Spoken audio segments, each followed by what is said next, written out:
Now, there's two kinds of people that are going to be listening to today's podcast. Those that are parents and are preparing themselves for 6 weeks of freelancing whilst juggling parenting during the summer holidays. Or you don't have kids and you don't have this worry and you're just looking forward to a lovely summer holiday full of freelancing and working outside. If you are in the latter group, this might not be completely relevant to you guys, although there's some good stuff in there about boundaries. Otherwise, go back and have a look at some of the back catalogue of podcasts, because there are dozens of episodes that you might not have caught. Still with me? Okay, let's talk about staying sane during the summer holidays when you have kids. So I have a little boy called Oscar who's just turned 4. So we are just about to dive in September into the whole school life thing. So although I don't have the whole element of the summer holidays quite yet, that'll be next year. I do know what it's like to juggle it all, because I only work part-time as a freelancer at the moment. So I know what it's like when you have your child, but you've also got a little bit of work to do.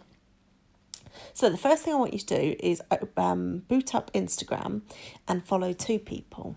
One of them's 5 Minute Mum and the other is Play Hooray. And I'll pop their details in the show notes.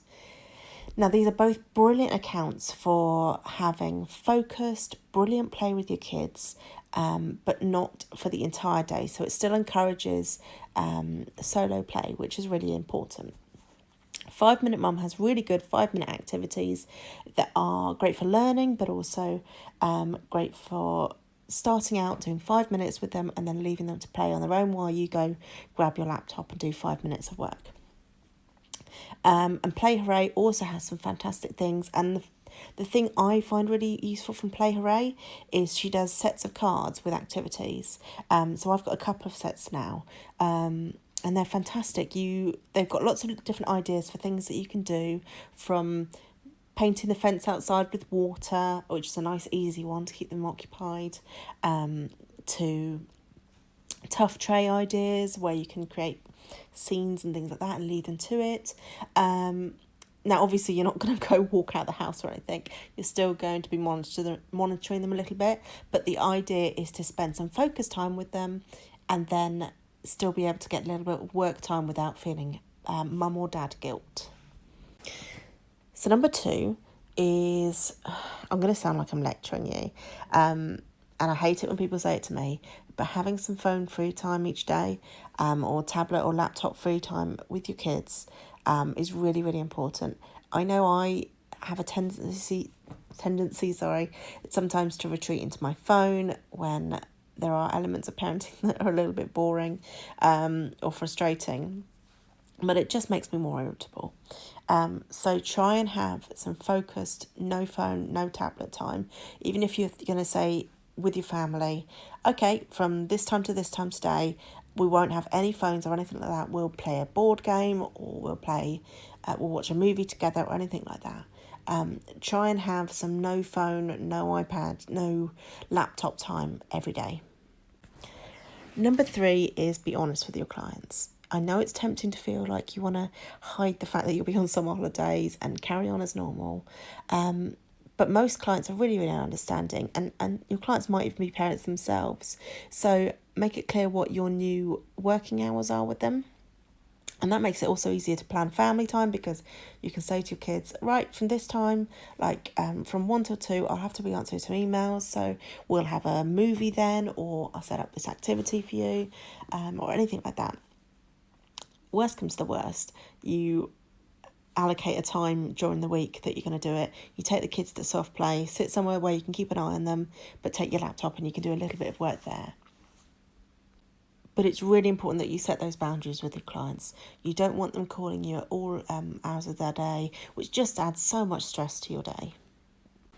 Number 4 is get batching. So take some stress off you by batch your social media for the summer holidays. Try and batch some content, even if it's 1 or 2 blog posts throughout the month.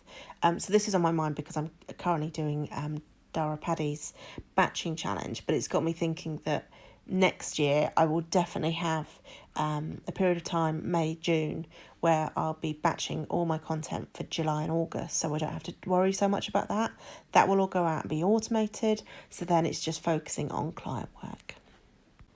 And number 5 is maybe something that you want to think about for your annual plan rather than the next few weeks.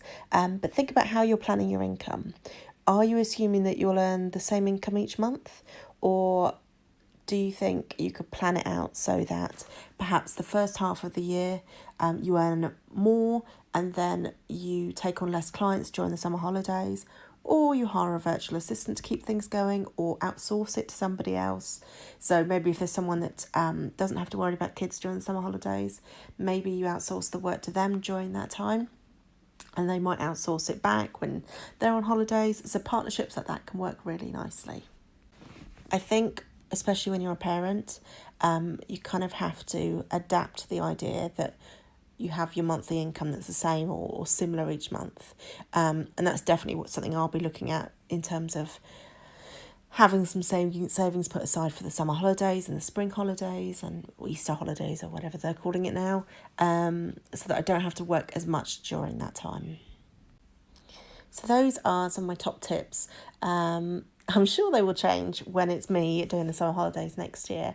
But hopefully planning ahead, outsourcing where needs be, setting boundaries, creating activities and having some focused time with your kids where you're not trying to juggle it all are some of the things that I plan on putting in place.